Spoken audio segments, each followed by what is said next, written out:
আলাইকুম। এটা হচ্ছে হোসেনপুর থানা ৫ নং শাহেদুল ইউনিয়ন ১ নং ওয়ার্ডের গলাচিপা গ্রাম। আমি এই ওয়ার্ডের বর্তমান ইউপি সদস্য সাইফুল ইসলাম খোকন। আমি ভোর আনুমানিক ৬:৩০টায় একটা ফোন পাই যে ওইখানে ২ জন লোক মারা গেছে বিদ্যুৎস্পৃষ্ট হয়ে।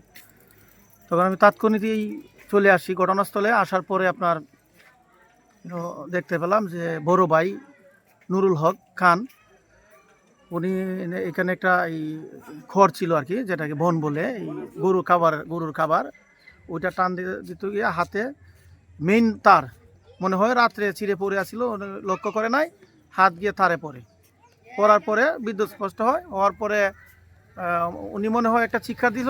আর ছোটো ভাই ছিল ফজলুল হক খান, উনি দৌড়ে আসা ওনাকে উদ্ধার করতে গিয়ে উনিও বিদ্যুৎ স্পষ্ট হয়।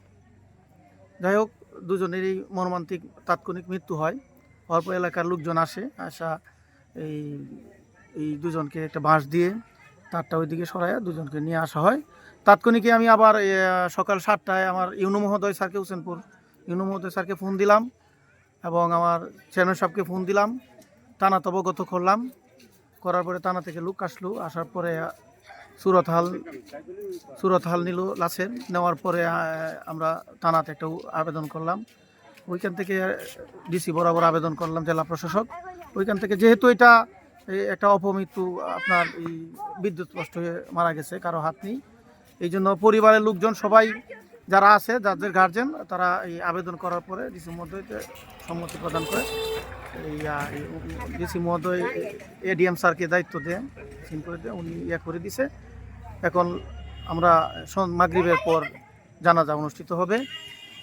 আমরা গলাচিপাবাসী তথা শাহেদলবাসী আমরা খুব শোকাহত, মর্মাহত, এবং ওনার 2 জন ব্যক্তি মারা গেল, সহোদর 2 ভাই, ওনার পরিবারের প্রতি আমরা সমবেদনা জ্ঞাপন করছি আপনাদের মাধ্যমে। আর সবাই ওনাদের জন্য দোয়া করবেন, যেহেতু একটা মর্মান্তিক দুর্ঘটনা, ওনাদের পরিবার যেন সেই সুখ বইতে পারে, এবং সবাই ওনাদের জন্য দোয়া করবেন, আল্লাহ যেন বেহেশতের সর্বোচ্চ মাকাম দান করে।